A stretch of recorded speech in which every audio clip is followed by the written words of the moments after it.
नमस्कार. The rising bosses या पॉडकास्टच्या पहिल्या भागात मी सी-एफ-पी डॉक्टर मयुरेश रावेतकर तुमचं हार्दिक स्वागत करतो. देशामध्ये 2014 नंतर व्यावसायिकतेचं वारं ज्या वेगाने वाहायला लागलंय, प्राईम मिनिस्टर नरेंद्र मोदी यांनी जाहीर केलेल्या मेक इन इंडिया या इनिशिएटिव्ह नंतर देशामध्ये, महाराष्ट्रामध्ये वेगवेगळे व्यावसायिक तयार होताना दिसतात. आज आपल्याबरोबर असेच एक व्यावसायिक आहेत, श्री सुहास फडणीस. नमस्कार सर, नमस्कार. श्री सुहास फडणीस हे एस फडणीस प्रॉपर्टीजचे संचालक आहेत आणि पुण्यामधून ते कार्यरत असतात. सुहास सर, या पॉडकास्टचं जे मुख्य उद्दिष्ट आहे, ते असं आहे की महाराष्ट्रातले जे वेगवेगळे व्यावसायिक आहेत, त्यांना या प्लॅटफॉर्मवरती आणून त्यांच्या व्यावसायिक प्रवासाबद्दल जाणून घेणं, नवीन व्यावसायिक जे आहेत, जे तयार होऊ इच्छितात, त्यांना त्यातून मार्गदर्शन मिळणं आणि आपले जे प्रेक्षक वर्ग आहेत, त्यांना यातून काहीतरी नवीन देण्याचा प्रयत्न करणं, ही या पॉडकास्टच्या मागची भावना आहे. म्हणजे आपण मराठी व्यावसायिकांना, देशातल्या व्यावसायिकांना तसं प्रमोट करू शकतो. कारण की आपल्याकडचे बरेच व्यावसायिक, व्यवसाय हा फक्त लाईव्हलीहूडसाठी करतात. त्याचा ब्रँड ते क्रिएट करत नाहीत. तर त्यांनी त्या दिशेने कसं जावं आणि त्याच्यासाठी आपण त्यांना काय मदत करू शकतो, याच्यासाठी या पॉडकास्टची आम्ही निर्मिती केली आहे. तर पुन्हा एकदा आपलं स्वागत. धन्यवाद बेटा. सुरुवातीला आम्हाला हे जाणून घ्यायला आवडेल, की आपल्याला व्यवसाय करण्याची प्रेरणा कुठून मिळाली? खरं तर प्रत्येकालाच असं वाटतं, की व्यवसाय जी लिबर्टी असते, वेळेची लिबर्टी असते, काम करण्याची लिबर्टी असते. आपल्याला हवं तसं काम करता येतं, असं नोकरीत असताना आपल्याला वाटतं. सो अ, मलाही असंच झालं, की नोकरी करताना तोच प्रकार असतो. म्हणजे मी फार्मामध्ये होतो, तर तेच बॉस, तेच प्रॉडक्ट, तेच कस्टमर, सारखं त्यांना भेटणं. त्या गोष्टीचा एक कंटाळा आला होता आणि असं वाटत होतं, की आपलं स्वतःचं काहीतरी असावं. म्हणून एक दिवसाचा डिसिजन घेतला, की हे सगळं सोडावं आणि व्यवसायात आपण काहीतरी करूया, स्वतःचं काहीतरी करूया. म्हणून व्यवसायाची सुरुवात झाली. खरं तर पुढे जाऊन काय होणार आहे, कसं होणार आहे, काहीच माहीत नव्हतं. म्हणजे सिंहगड रोडला राहत असल्यामुळं तानाजी मालुसरेंसारखं पाठीमागचे दोर कापून टाकले आणि पुढं वाटचाल सुरू केली. वाह! आणि अ, व्यवसाय सुरू केला. सुरुवातीला काय करायचं हे माहीत नव्हतं. फक्त व्यवसाय करायचा हे माहीत होतं. त्यामुळं सुरुवातीला 1-2 व्यवसाय ट्राय करून पाहिले. त्यानंतर खरं इन्स्पिरेशन मला असं मिळालं, की माझ्या बाबांनी साताऱ्याला एक प्लॉट घेतला होता. साधारणतः ₹50,000 वगैरे तरी किंमत असेल. आणि त्यानंतर जेव्हा आम्ही त्याची किंमत पाहिली, त्यावेळेस ती जवळ-जवळ 50,00,000च्या आसपास होती. सो त्यांनी 38 वर्ष नोकरी केली आणि 38 वर्ष नोकरी केल्यानंतर त्यांची जी फंड, ग्रॅज्युइटी आपण बघतो, ती 25,00,000 होती आणि त्या एका प्लॉटची किंमत 50,00,000 होती. सो योग्य ठिकाणी, योग्य वेळेस जर तुम्ही रिअल इस्टेटमध्ये इन्व्हेस्टमेंट केली, तर तुमची इन्व्हेस्टमेंट कितीतरी पट वाढू शकते. हे मला या घटनेवरून कळालं आणि मग मी असा डिसिजन घेतला, की आपण रिअल इस्टेट क्षेत्रामध्ये काम करायला सुरुवात करूया. मग प्रॉपर त्याचं एज्युकेशन घेतलं. पुणा मॅनेजमेंट असोसिएशनला रिअल इस्टेटचा एक क्रॅश कोर्स होता. तो मी केला आणि तिथून मी रिअल इस्टेटच्या व्यवसायामध्ये सुरुवात केली. पण आपण महाराष्ट्रीयन परिवारातून येता, तर व्यावसायिक होण्याचा निर्णय हा किती अवघड होता किंवा किती सोपा होता? खरं तर व्यावसायिक होण्याचा निर्णय खरंच अवघड होता. कारण स्वतः कितीही कन्व्हिन्स जरी असाल, तरी बायकोला कन्व्हिन्स करणं, त्यानंतर आई-वडिलांना कन्व्हिन्स करणं आणि मी असा डिसिजन घेतला होता, की 2 वर्ष तरी माझी फॅमिली जे काही फंड्स मी ठेवले होते, त्याच्यावर सर्व्हायव्ह होऊ शकेल. त्यामुळं 2 वर्षामध्ये काही नाही झालं, तर मी पुन्हा नोकरी करेन असं मी त्यांना आश्वासन दिलं आणि खरंच अवघड होता. म्हणजे आपल्याकडे असं असतं ना, की चांगला चांगला अभ्यास कर, म्हणजे चांगली नोकरी मिळेल. असं कोणीच म्हणत नाही, की चांगला अभ्यास कर, म्हणजे चांगला व्यवसाय करशील. सो मराठी कुटुंबात ह्या गोष्टी खरंच अवघड आहेत. पण कन्व्हिन्स करायलाच लागतं आपल्याला. कधी ना कधीतरी आपल्याला कन्व्हिन्स करणं भागच आहे. कारण व्यवसाय जर करायचा असेल, तर आपल्या बरोबर आपली फॅमिली असणं गरजेचं आहे. अगदी बरोबर आहे. मग एस फडणीस प्रॉपर्टीज हे सुरू करताना, हं. कारण की एस फडणीस प्रॉपर्टीज ही फक्त देशात या व्यवसायात नाहीये. तुम्ही फॉरेनच्या रिअल हो, इस्टेटमध्ये देखील हो, काम करता. हो, तर हो. हा विचार हा तुम्हाला कुठून सुचला? खरं तर जे मार्केट आता आहे, म्हणजे जनरल जे बाकीचे लोक करतात ते सुद्धा ते आम्ही करतोच. म्हणजे पुण्यामध्ये आपली ऑफिस आहे आणि आपण इथे रिअल इस्टेटमध्ये जे बाकीचे ब्रोकर्स करतात किंवा कन्सल्टंट करतात, म्हणजे रिसेल फ्लॅट, न्यू फ्लॅट, लँडमध्ये काम करणे, हे आपण करतोच. पण आपलं काहीतरी वेगळेपण असणं गरजेचं आहे. अगदी सो त्यावेळेस काय झालं होतं, की माझे काही मित्र एक्झिबिशनसाठी थायलंडला गेले होते आणि ला गेले असताना त्यांनी तिथलं रिअल इस्टेट कसं आहे हे पाहिलं आणि माझ्या मित्रांनी अगोदर इन्व्हेस्टमेंट केली आणि त्यांनी इन्व्हेस्टमेंट केल्यानंतर आम्ही काही लोकांनी जाऊन ते परत पाहिलं, की जसं सांगितलंय तसं झालंय का? आणि तसं ते झालं होतं. सो तिथल्याच डेव्हलपरने आम्हाला ऑफर दिली, की तुम्ही असं काम करताय, त्यापेक्षा प्रोफेशनली काम करा आणि भारतामधून इकडे तुम्ही काम करू शकता. मग आम्ही तिकडे त्यांच्याबरोबर अगोदर एका डेव्हलपरबरोबर काम करायला सुरुवात केली पटायामध्ये आणि एकाबरोबर काम करता मग अनेक डेव्हलपरच्या बरोबर काम करत आता 14 वर्ष झाले, की या क्षेत्रामध्ये आपण काम करतोय थायलंडमध्ये पटायामध्ये.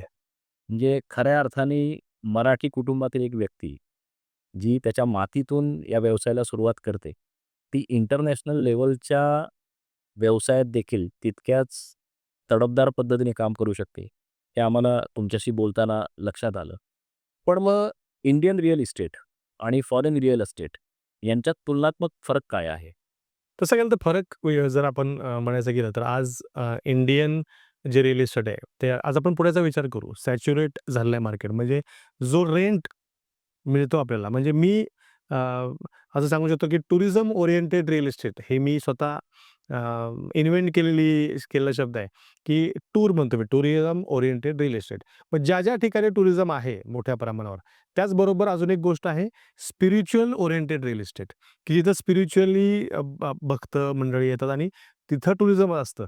सो थायलंडमध्ये पटाया ही गोष्ट अशी आहे, की जिथं टुरिझम ओरिएंटेड रिअल इस्टेट आहे. म्हणजे हे सगळे टुरिस्ट त्या ठिकाणी जातात, भरभरून जातात. त्यामुळे तिथलं रिअल इस्टेट ग्रो होतंय. या टुरिझमला केटर करणाऱ्या हॉटेल्स असू दे, बाकीच्या संस्था असू दे आणि आजूबाजूला असलेलं बाकीचं नॅचरल मार्केट जसं की एम-आय-डी-सी आहे. हे मोठ्या प्रमाणावर जेव्हा वाढतं, त्यावेळेस तिथलं रिअल इस्टेट जसं आपल्या भारतामध्ये तुम्ही बघितलं तर पुण्याजवळ तुम्ही आजूबाजूला बघितलं शिर्डी आहे. तिथे सुद्धा टुरिझम वाढलंय. महाबळेश्वरला गेला तर तिथं पण टुरिझम वाढलंय. सो हे international tourism oriented real estate आहे पटाया. आणि तिथल्या 2-3 गोष्टी खूप महत्त्वाच्या आहेत. एकतर तिथे मागणी जी आहे ना, ती खूप जास्त आहे आणि त्यामानानं पुरवठा कमी आहे. अजून एक गोष्ट आहे, की रेंट खूप छान मिळतो. कारण टुरिझम ओरिएंटेड रिअल इस्टेट असल्यामुळं रेंट आपल्याला खूप छान मिळतो आणि सगळ्यात मोठी आणि गेम चेंजर गोष्ट आहे, की करन्सी अप्रिसिएशन जे भारताच्या बाहेर फक्त पटायामध्येच मिळतं. कारण बाथ नावाचं जे चलन आहे थायलंडचं, ते रुपीच्या अगेन्स्ट ॲप्रिशिएट होतंय. आम्ही सुरुवात केली त्यावेळेस ₹1.8 इज इक्वल टू 1 बाथ होता. आता जवळ-जवळ ₹3 आसपास पोहोचले. म्हणजे तुम्ही टुरिझममध्ये किंवा रिअल इस्टेटमध्ये इन्व्हेस्टमेंट न करता फक्त रुपीज तिथं बँकेत नेऊन ठेवले असते, तरी अशी करन्सी अप्रिशिएट झाली असती. सो आता रिअल इस्टेटमध्ये investment plus currency appreciation plus rent असं मिळून साधारणपणे भारताच्या तुलनेत अप्रिसिएशन खूप जास्त आहे. त्यामुळं हा दोन्हीतला फरक आहे. आज भारतामध्ये रेसिडेन्शियल सेगमेंटमध्ये आपल्याला 2 ते 3% पेक्षा जास्त रेंट मिळत नाही. तिकडे तोच 6 ते 7% आपल्याला मिळतो. हा फरक आहे जास्त आणि जसं आपण इन्व्हेस्टमेंट म्हणून रिअल इस्टेट जर घेत असाल, तर अ, थायलंडमध्ये पटाया हा जास्त ऑप्शन आहे आणि गरजेसाठी तुम्हाला राहण्यासाठी घेत असाल, तर तुमच्या देशामध्ये जिथं तुम्ही असाल, ज्या गावात तुम्ही असाल, तिथं तुम्ही घेतला पाहिजे. तुम्ही जे आता पटायामध्ये प्रॉपर्टी सेल करता, तर पटायामध्ये डेव्हलपमेंटल वर्क किती आहे? कारण आपल्याकडचे जे गुंतवणूकदार आहेत, ते सर्व बाबींचा विचार करतात. तिथलं इन्फ्रास्ट्रक्चर कसं आहे? बरोबर. तर त्याबद्दल जर का तुम्ही आम्हाला थोडं मार्गदर्शन केलं.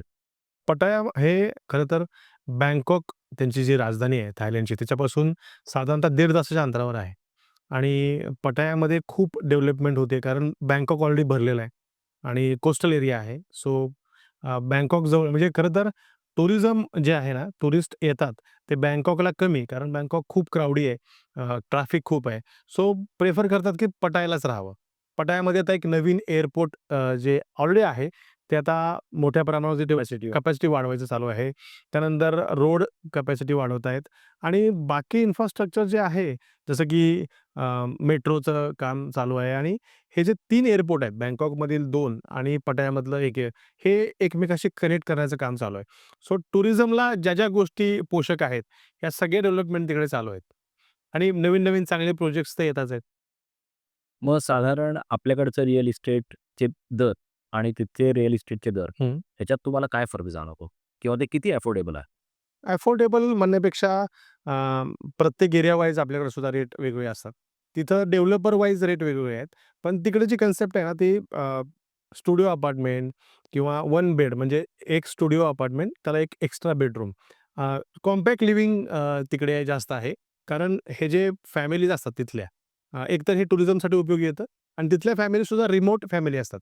म्हणजे छोट्या एक नवरा-बायको आणि मुलगा. सो त्यामुळं मोठी फार घरं लागत नाहीत आणि सगळे वर्किंग असतात.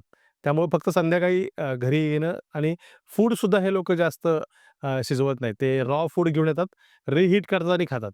त्यामुळं खूप मोठ्या घराची आवश्यकता नाही आहे ॲज कंपेअर टू इंडिया. त्यामुळं तिकडे कॉम्पॅक्ट लिव्हिंग आहे आणि अफोर्डेबल म्हणाल तर शहरापासून एकदम जवळ असेल तर थोडं कॉस्ट जास्त आहे. थोडं आउटसाइडला असेल तर कॉस्ट कमी आहे.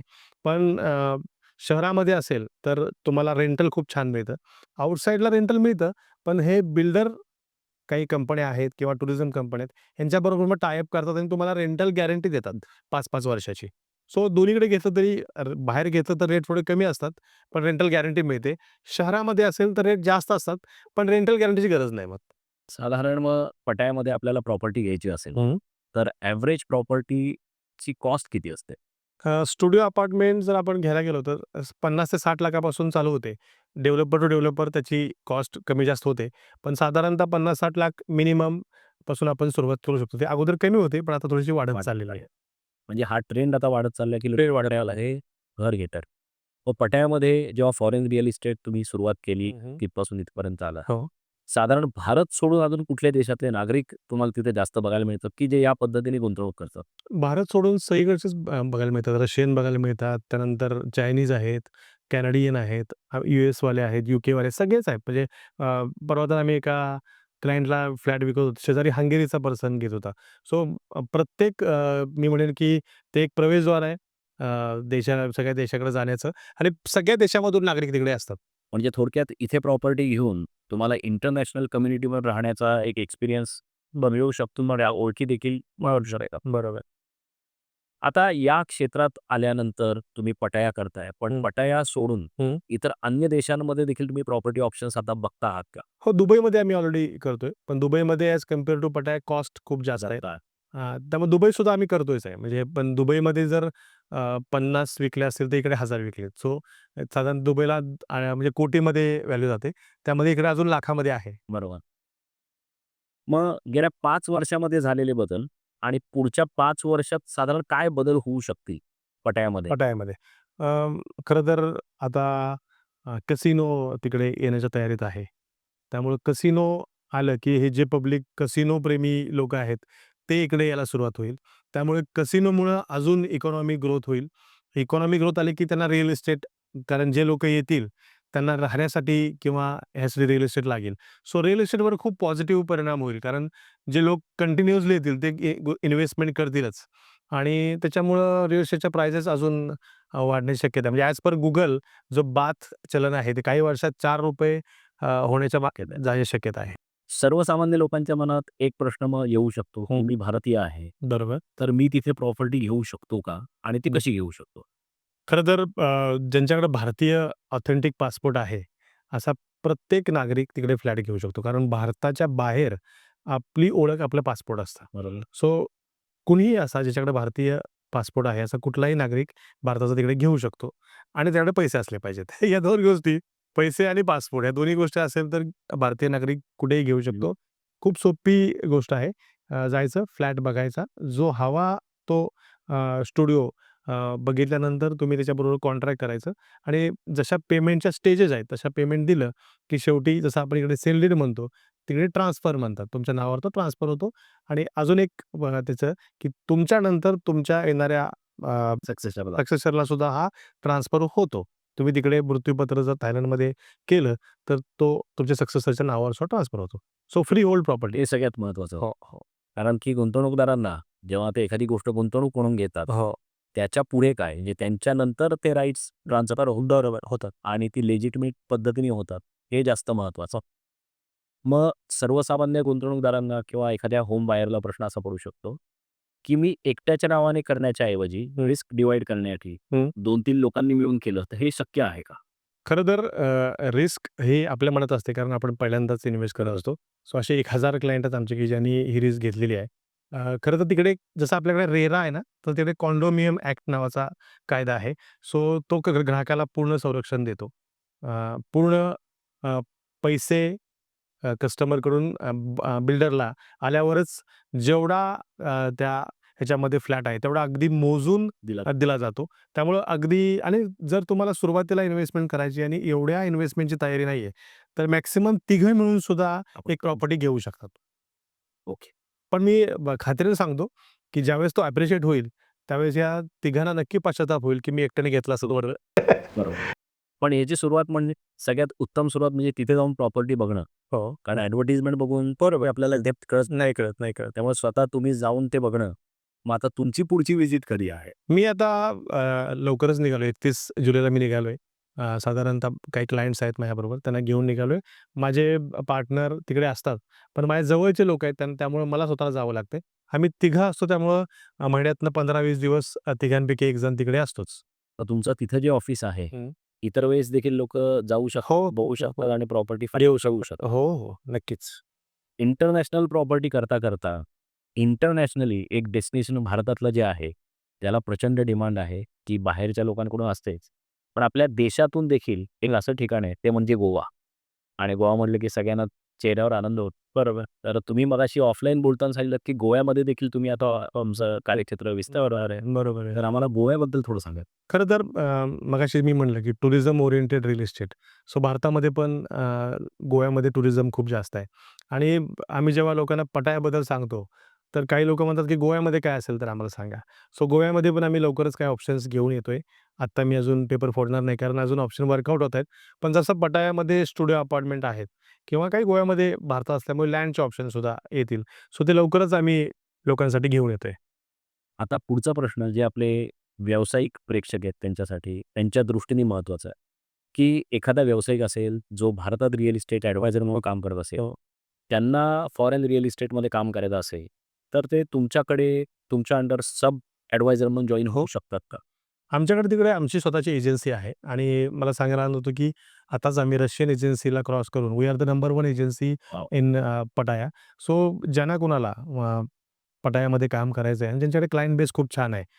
सो असे प्रत्येकजण आम्हाला कॉन्टॅक्ट करू शकतात आणि आमच्याबरोबर तिकडे काम करू शकतात. फक्त अट एकच आहे, की एकदा त्यांना यावं लागेल. यासाठी नाही. की बघितल्यानंतर जो कॉन्फिडन्स येतो बोलण्यामध्ये, तो कायमस्वरूपी राहील कॉन्फिडन्स आणि इतर वेळेस तरी नाही आलं चालेल.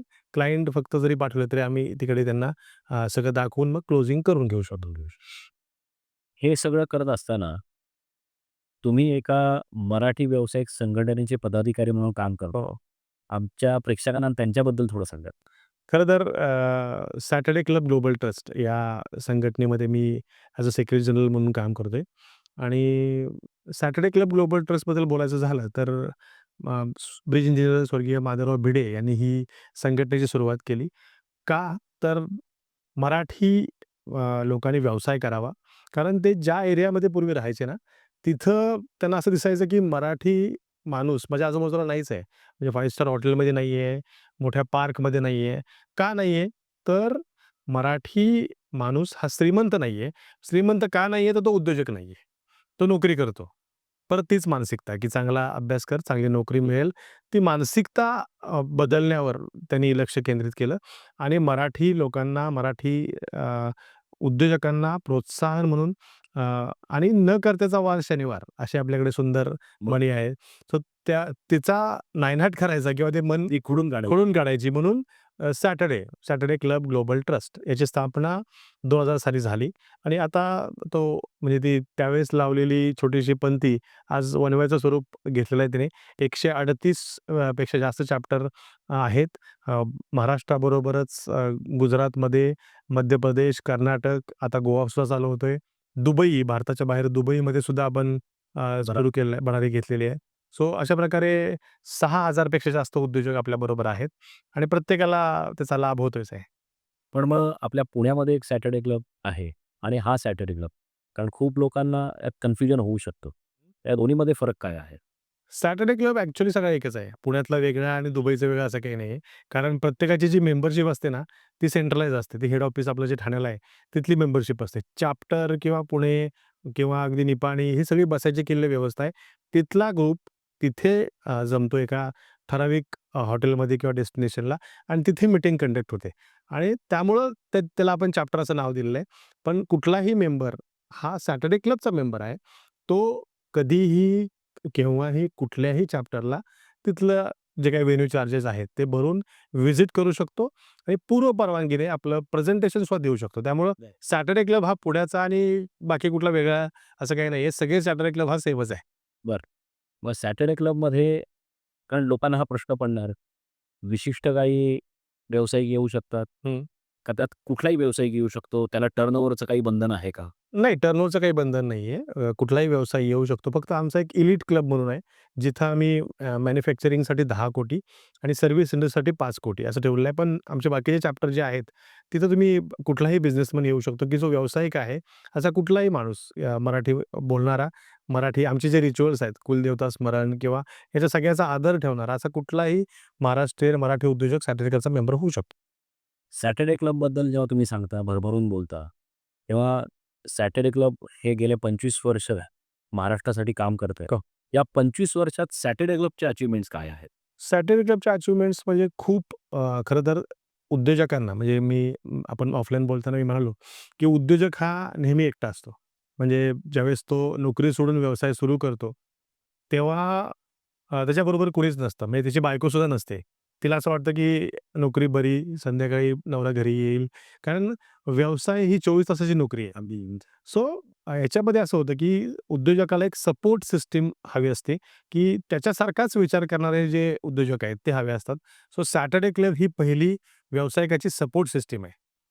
दुसरं असं, की व्यवसाय करताना मी मुद्दाम असं सांगतो, की तुम्ही प्रिंटिंग होतात म्हणून 1000 कार्ड छापता. पण ते द्यायचे कुणाला? खरं तुम्ही काही स्टेशनवर उभं राहून वाटू शकत नाही. सो जे व्यावसायिक आहेत, जे तुम्हाला व्यावसायिक संदर्भ देऊ शकतात, त्यांना भेटूनच ते कार्ड तुम्ही देऊ शकता आणि तुम्हाला ते कार्ड दिल्यानंतर समोरच्या उद्योजकाकडून व्यावसायिक संदर्भ मिळतात आणि ते तुम्ही इनकॅश करून तुमचा व्यवसाय होतो किंवा तुम्हाला एखादी हवी असलेली गोष्ट हा पुढच्या व्यक्तीचा बिझनेस असू शकतो. सो या देवाण-घेवाण हीच ॲक्चुअली या सॅटर्डे क्लबची म्हणजे आत्मा आहे. एकमेकास सहाय्य करू, अवघे होऊ श्रीमंत. हे घोषवाक्य आहे. ह्याच्याबरोबरच आम्ही सगळेजण अलाईन आहोत आणि हे चालू आहे. सो बऱ्याच सक्सेस स्टोरी आहेत सॅटर्डे क्लबमध्ये. परवाच कोल्हापूरमध्ये झालेली एक सक्सेस स्टोरी आहे. 68 कोटीचा बिझनेस एका सिंगल संदर्भातून मिळालेला आहे. सुंदर. सो असे बरेच सक्सेस स्टोरी आहेत. म्हणजे की असं प्रत्येक सक्सेस स्टोरी सांगणं आता अशक्य आहे. शक्य नसतं. पण प्रत्येक शहरामध्ये म्हणजे मी असं सांगेन, की एखादा नवीन व्यावसायिक व्यवसाय सुरू करतो, त्यावेळेस तो सॅटर्डे क्लबचा मेंबर होतो आणि सॅटर्डे क्लब बरोबरच तो ग्रो होतो. म्हणजे सुरुवातीच्या काळामध्ये त्याला बोलता सुद्धा येत नसतं, की माझा व्यवसाय उभं राहून 1 मिनिटात सांगणं, हे सुद्धा अवघड वाटत असतं. नंतर त्याला थांबावं लागतं. की इतका तो आपल्या व्यवसायाबद्दल भरभरून बोलतो.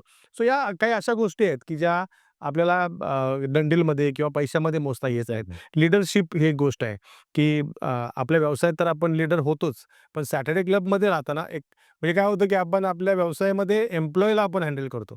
पण सॅटर्डे क्लबमध्ये जेव्हा लीडरशिप आपण घेतो, त्यावेळेस आपण उद्योजकांना बिलकुल. हँडल करत असतो. सो ही लीडरशिप ऑटोमॅटिकली येते आणि आमच्यात ट्रेनिंग सिस्टम सुद्धा आहे. मेंबरशिप डेव्हलपमेंट प्रोग्राम म्हणजे सॅटर्डे क्लबचा उपयोग आपल्या व्यवसायासाठी कसा करून घ्यायचा. त्यानंतर लीडरशिप डेव्हलपमेंट प्रोग्राम आहे. त्यानंतर एक मेंटॉरिंग नावाचा सब्जेक्ट आहे आणि ट्रेनिंग आहे आमचं, की ज्याच्यामध्ये तुम्ही तुमच्या व्यवसायात काही गोष्टी करू शकता. तुमचं व्हिजन कसं असलं पाहिजे किंवा जे इंडस्ट्रियल एक्सपर्ट लोक आहेत, हे येऊन तुम्हाला शिकवतात, की काय केलं पाहिजे, मी काय केलं आणि तुम्ही काय केलं पाहिजे. सो असे भरपूर ट्रेनिंग प्रोग्राम्स आहेत. सो ते सुद्धा आम्ही घेतो. नेटवर्किंग कसं करायचं, हे सुद्धा आपल्याला शिकवलं जातं. सो अशा भरपूर ट्रेनिंगमुळे सॅटर्डे क्लब आज उद्योजक सक्सेसफुली मग आपण सॅटर्डे क्लबला एक मराठी व्यावसायिकांची संघटना न म्हणता, हं. मराठी व्यावसायिकांसाठी असलेलं नेटवर्किंग प्लॅटफॉर्म असं म्हणू शकतो का? हो, म्हणू शकतो ना. म्हणू शकतो. 100% म्हणू शकतो. कारण की खूप लोकांना असोसिएशन म्हणलं, हं. की आपण फक्त त्याचे मेंबर व्हावं बरोबर. आणि त्याच्या ॲक्टिव्हिटीज माहिती नसतात. बरोबर. वर्षातनं आपण कधीतरी पण जेव्हा तुम्ही नेटवर्किंग म्हणता, नेटवर्किंग हे महिन्यामध्ये हो. एकदा, दोनदा, 4 वेळा केलं जातं. तर सॅटर्डे क्लबचं नेटवर्किंगचं जे काम आहे ते कसं चालतं? म्हणजे तुम्ही जे चॅप्टर म्हणालात, बरोबर. नेटवर्किंग कसं होतं? खरं तर सॅटर्डे क्लब ग्लोबल ट्रस्ट हे नेट प्रॅक्टिस आहे. बरं. म्हणजे होतं कसं, की नेटवर्किंग हे आपण कुठेही करू शकतो. जिथं कुठं आपल्याला लोकं भेटतात. त्यांना मी काय करतो आणि तुम्ही काय करता हे सांगणं खरंच उद्देश आहे. सॅटर्डे क्लब ग्लोबल ट्रस्टच्या मीटिंगमध्ये आपण जे करतो ते नीट प्रॅक्टिस आहे. म्हणजे तिथले जे आपले मेंबर आहेत त्यांच्याबरोबर आपण दर 15 दिवसांनी एकदा भेटतो आणि त्यांना आपला बिझनेस सांगतो. ते एकमेकाला आपला बिझनेस सांगतात. आपण त्यांना संदर्भ मागतो. ते संदर्भ मागतात हवे असतील त्यांना त्यांच्या व्यवसायासाठी आणि ते एकमेकाला दिले जातात. त्याला आपण रेफरल्स असं म्हणतो आणि ते जेव्हा व्यवसायामध्ये कन्व्हर्ट होतात, त्याला आम्ही डन डील असं म्हणतो. सो या डन डील रेकॉर्ड होतात आणि तो बिझनेस चालतो. अशा अशा मीटिंग्ज साधारणतः आता 136 प्लस चॅप्टर्स आहेत.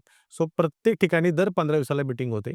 सो अशा तुम्ही मोजू शकता, की 138 × 2 अशा महिन्याला मीटिंग होतात. सो दर दिवशी कुठे ना कुठेतरी अनेक मीटिंग चालू असतात. आणि आपण इंटरनॅशनल दुबई चॅप्टर लॉन्च केलं. हो. सो सॅटर्डे क्लब आता इंटरनॅशनली अजून पुढे कुठे आपले पंख पसरू. खरं तर दुबईला मी चॅप्टर सुरू केलाय, पण त्यासाठी काही लीगल गोष्टी लागतायत. सो आम्ही आता काय केलंय, की दुबईला सॉफ्ट लॉन्च केलाय. त्यासाठी आमची लीगल टीम भारताबाहेर कारण यूकेमधून सुद्धा आपल्याला मागणी आहे. त्याचबरोबर दुबईमध्येच शारजा, अबुधाबीसुद्धा आपल्याला मागणी आहे. पण ज्या काही लीगल गोष्टी आपल्याला हव्या आहेत, तिथं चॅप्टर चालू करण्यासाठी, त्याची आता एक टीम तयार केली आहे. त्या लीगल गोष्टींचा ते हे घेते. कारण मी अजून ऑफिशियल दुबई म्हणत नाही. कारण तिथला पैसा आपण इकडे आणू शकत नाही. कारण ज्या लीगल गोष्टी लागतात, बिंग अ ट्रस्ट आपण बॉम्बे ट्रस्ट ट्रस्ट ॲक्टसाठी रजिस्टर आहोत. सो ज्या काही गोष्टी आपल्याला इंटरनॅशनल जाण्यासाठी लागतात, तिथं जे काही लीगल एंटिटी करायची आहे, त्याच्यासाठी आपली टीम काम करते. ती झाल्यानंतर आपण तिथून जगभरामध्ये आपण विस्तारित होऊ. मग हा जो सॅटर्डे क्लब आहे, तो फक्त आता महाराष्ट्र आणि दुबईमध्ये आहे, की महाराष्ट्राच्या बाहेरही आपण आहोत? महाराष्ट्राबाहेरही आहोत. महाराष्ट्राच्या बाहेर आपण गुजरातमध्ये आहोत. गुजरातमध्ये सुरत, बडोदा, अहमदाबादमध्ये आहोत. त्यानंतर मध्य प्रदेशमध्ये आपण आता इंदोरमध्ये आहोत. लवकरच भोपाळ आपलं चालू होईल आणि कर्नाटकमध्ये आपण निपाणीमध्ये आहोत आणि लवकरच गोवा पण आपलं चालू होईल. सो महाराष्ट्रामध्ये जिथे तर मराठी बोलणारा मराठी उद्योजक आहे, तिथे आपण विस्तारित होतोय. तुम्ही ह्याच्यात आपण नेटवर्किंग हा शब्द हं, वापरतात. हं, तर नेटवर्किंग या कन्सेप्टचं हं. आजच्या युगात काय महत्त्व आहे?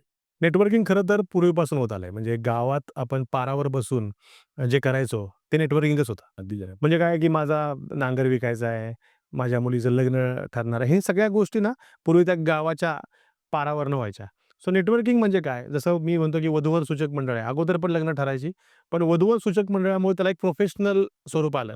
तसंच त्या पारावरच्या नेटवर्किंगला एक प्रोफेशनल स्वरूप किंवा एक जागतिक स्वरूप म्हणजे नेटवर्किंग. सो हे नेटवर्किंग प्रत्येकानं जाणून-बुजून केलं पाहिजे. कारण होतं काय, की लोकं जसं कुठल्याही ठिकाणी गेले, तर आपली ओळख करून देत नाहीत. आपल्याबरोबर ज्याच्याबरोबर आपण गेलोय, त्याच्याबरोबरच ते राहतात. नवीन माणसाला जाणून-बुजून भेटणं आणि त्याच्याबरोबर म्हणजे आपण रिलेशन एस्टॅब्लिश करणं म्हणजेच नेटवर्किंग आणि त्याचं मैत्रीत रूपांतर होऊन व्यवसायात रूपांतर होणं, त्याला बिझनेस नेटवर्किंग म्हणू ज्याला शकतो आपण आपण. ट्रस्ट फॅक्टर बिल्ड हो, हो. हा तुमच्या नेटवर्किंगमधूनच होऊ शकतो. क्रेडिबिलिटी वाढल्याशिवाय त्याला बिझनेस वाढत होत नाही, नाही. वाढत. जे नवीन महाराष्ट्रीयन व्यावसायिक आहेत, ज्यांना व्यवसायात यायचं आहे, त्यांना तुम्ही काय मार्गदर्शन कराल? खरं तर जे नवीन उद्योजक आहेत कारण काय होतं जनरली सुरुवात आपण करतो, त्यावेळेस माझा माल कोण विकत घेईल? मी माझा माल कुणाला सांगू, की माझं प्रोडक्ट आहे, सर्व्हिस आहे, कुणाला सांगू?